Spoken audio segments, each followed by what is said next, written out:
اچھا، ایک اور چیز آپ کے اور آپ کے والد رحمۃ اللہ علیہ میں مشترک نظر آئی مجھے.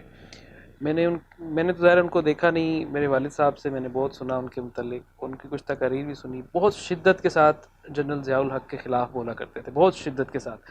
حالانکہ جنرل ضیاء الحق کو سمجھا جاتا تھا کہ قدرے اسلامی بندہ، اسلامی سمجھا جاتا تھا، اور بہت ساری چیزوں میں. اسی طرح میں نے آپ کو دیکھا کہ عمران خان کے خلاف آپ کی وہی شدت مجھے نظر آئی جو آپ کے والد صاحب کی ضیاء الحق کے بارے میں تھی. حالانکہ زرداری، نون لیگ، ان ساری پارٹیوں میں اگر کوئی آدمی اسلام کی بات کرنے والا ہے وہ عمران خان ہے. اس کے اختلافات کے ساتھ ہم بات کریں، اس کی کیا وجہ ہے کہ اگر کوئی آدمی تھوڑا سا، اب دیکھیں زرداری صاحب کو آپ نے کبھی کلمہ پڑھتے، کبھی صحابہ کی بات کرتے ہوئے نہیں سنا ہوگا، نہ آپ کو مریم سے، نہ نواز شریف صاحب سے کوئی بات. اب اگر ایک آدمی بات کر رہا ہے اور اگر غلط کر رہا ہے تو بجائے اس کے کہ آپ اس کو اس طرح سے ایگریشن کر کے اس کے خلاف بولیں، اس کے ساتھ بیٹھیں، اس کو سمجھائیں. ایک آدمی آلریڈی قریب آ چکا ہے تو اس کو دور کیوں کر رہے ہیں؟ عبد المتین بھائی، جو وجہ ابو کی مخالفت کی تھی نا، آپ نے یہ ججمنٹ آپ کی صحیح ہے، وہی وجہ میری ہے. ابو ضیاء الحق کے جو زیادہ مخالف یہ تھے کہ یار یہ اسلام کا نام لے کے آیا، اسلام کا نام لے کے آ کے اسلام کے ساتھ ایسی غداری. اور اسلام کے ضیاء الحق نے پوری قوم کے ساتھ، جب آپ کو پتا وہ خالص ایک اسلامی انقلاب کی شکل میں آئے تھے، اور انہوں نے لوگوں کے ذہن میں یہ کہا تھا کہ 90 دن کے بعد شریعت ہی نافذ ہو جانی ہے، یعنی لوگوں کا یہ ذہن تھا.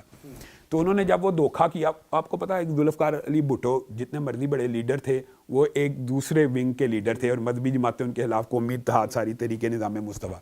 تو جب ضیاء الحق کے اندر یہ حرکتیں والد صاحب نے دیکھیں تو اول تو وہ بھی ان کے مؤید تھے، تو وہ ان کے خلاف ہو گئے شدت کے ساتھ. اور پھر وہ اختلاف بہت عروج پہ پہنچا ہوا، ایک لمبی چوڑی داستان ہے سعودی بادشاہوں وغیرہ کی.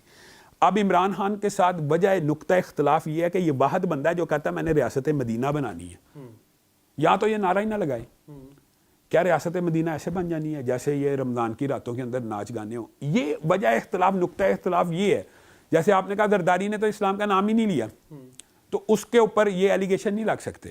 یا نواز شریف تو یہ کام ہی نہیں کرتا، یہ کہتا میں نے ریاست مدینہ بنانی ہے. تو پھر بھائی اگر ریاست مدینہ بنانی ہے تو یہ کام کرنا ہے. آپ مجھے بتائیں، پچھلے دنوں خان صاحب نے بات تلخ ہو جائے گی بہت زیادہ، پتہ نہیں آپ آن ایئر بھی کر سکیں گے کہ نہیں. خان صاحب نے کہا کہ باجوہ صاحب میرے پاس آئے تھے اور انہوں نے مجھ سے پوچھا آپ پلے بوائے ہیں؟ تو میں نے کہا ہاں میں تھا. اب اسلامی کوئی بندہ ذہن کا، آپ اور میں، ہم خالصتاً ایک اسلامی پس منظر میں. اب اقرار جرم جو ہے اس کی شرعی سزا بتا دے. اقرار جرم کے بعد کوئی گواہ کی ضرورت نہیں ہے. یعنی ایک بندہ ریاست مدینہ کا والی بننا چاہتا ہے اور وہ اوپنلی اقرار جرم کر رہا ہے، لوگ اس کے جواب میں کہتے ہیں علامہ صاحب وہ اس کا ماضی ہے. ماضی، میں کہتا ہوں اللہ تعالیٰ نے اس کی توبہ بھی قبول کر لی، اللہ نے اس کو معاف کر دیا، مان لیتے ہیں. لیکن اقرار جرم ریاست کے اندر کوئی اعلانیہ کر دے پھر اس کو سزا نافذ ہوتی ہے. مثلا ایک قاتل کے میں نے توبہ کر لی ہے، توبہ تو اللہ کے ساتھ معاملہ ہے، لیکن اقرار کر لے آج ٹی وی پہ بیٹھ کے کہ میں نے قتل کیا، اس کو معاف کیا جائے گا؟ نہیں کیا جائے گا. اس کو کہا کس کا کیا تھا، اس کا ذرا بدلہ لے. تو ہاں صاحب ایسی باتیں لوز ٹاک کرتے رہتے ہیں. تو آپ یہ چاہتے ہیں کہ خان صاحب جو اسلام کا نام لے رہے ہیں وہ چھوڑ دیں؟ لیکن اس کے اوپر عمل بھی کریں. صرف زبانی دیکھیں کردار، مطلب انسان صرف سیاست کے لیے اسلام کو استعمال کرے. اچھا، آپ کا یہ تاثر ہے کہ وہ استعمال کر رہے ہیں، وہ صرف یہ وجہ اختلاف ہے اور کوئی اختلاف کی وجہ نہیں.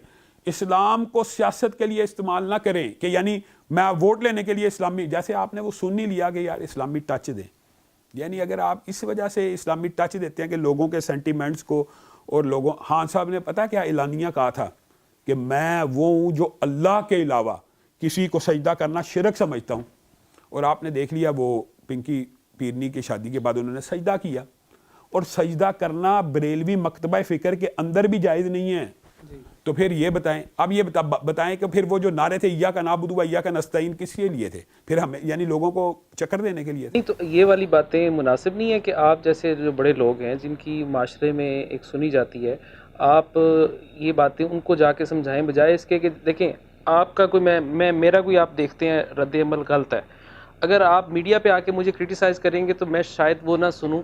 ہاں اگر آپ میرے پاس آ کے مجھے سمجھائیں گے کہ یار یہ جو آپ کام کریں یہ ٹھیک نہیں ہے، تو میرا سوال آپ سے یہ ہے کہ یہ ساری باتیں آپ کی ٹھیک ہیں، اگر آپ یہ سمجھتے ہیں کہ یہ سب کچھ غلط ہو رہا ہے تو آپ لوگوں کو، ایسے لوگوں کو قریب لانے کی کوشش کرنی چاہیے، ان کے پاس جا کے سمجھانی چاہیے، یا ان کو دور کر دینا چاہیے؟ چلیں اگر آپ نے یہ بات کر لی ہے تو آپ کو یہ بات بھی بتاتے ہیں کہ عمران خان صاحب کے ساتھ ہمارے بڑے اچھے براہ راست تعلق بھی تھا، لیکن خان صاحب کے ارد گرد ایک ایسی لابی نے قبضہ کیا جو ہم سمجھتے ہیں کہ وہ خان صاحب کو ڈی ٹریک کرنے میں، اگر آپ یہ سمجھتے ہیں، ہم نے خود فیل کیا، میں نے ابتسام بھائی نے، ان کے ساتھ ہم نے بڑے پروگرام اٹینڈ کیا، اول ان کو یعنی وہ ہمیں، مجھے اور ابتسام بھائی کو براہ راست کال کر کے کہتے ہیں یار بندے بھیجو یہ کرنا، یعنی اچھی انڈرسٹینڈنگ لیے، تب تک ہم نے محسوس کیا خان کے ارد گرد ایسے بندے موجود نہیں، لیکن جب 2013 کے اندر خان صاحب کے ارد گرد اچانک سے ایک خاص ملک کی لابی نے ان کو اپنے حصار میں لے لیا، اور اس کے بعد خان صاحب کے اندر متواتر ایسی تبدیلیاں آتی چلی گئیں کہ ہم یہ سمجھنا شروع ہو گئے اب ان کی اصلاح ممکن نہیں ہے، یہ کسی کے ہاتھوں سمجھ لے کھیلنا شروع ہو گئے، اور وہ ہماری عینی شہادتیں ہیں، آپ خود گوائیں، زلفی بہاری، علی زیدی وغیرہ، یہ ایک خاص مافیا تھا جس نے خان صاحب کو جتنا نقصان میں کہتا ہوں مذہبی طور پہ بھی پہنچایا اور سیاسی طور پہ بھی، یہ جو آپ سمجھتے ہیں سعودی عرب کے ساتھ خان صاحب کے تعلقات خراب ہوئے ہیں، یہ اسی لابی نے کی ہیں، یہ جو جتنی بھی خان صاحب سے بلنڈرز ہوئے ہیں، یہ گھڑی والا بلنڈر بھی اگر لگا لیا جائے یا وہ کنگ کے بیٹے کو برا بلا کہنے کا بلنڈر، یہ کن لوگوں کی آپ سمجھتے ہیں فیڈنگ سے ہوا، یہ ساری ایک خاص لابی کی وجہ سے انہوں نے نہ صرف مسلمانوں یا آپ یہ سمجھ لیں کہ دیوبندیوں کو بھی لگا تھا، دیوبندی اہل حدیثوں کے دلوں میں بھی اپنے خلاف صرف جرم نہیں، جراثیم پیدا نہیں کیے، بلکہ عالم اسلام کے جو آپ سمجھ لیں کہ بڑے اچھے مؤثر ملک تھے، ان کے دل میں بھی انہوں نے اپنے خلاف نفرتیں پیدا کی ہیں، اس خاص ایک لابی کی وجہ سے۔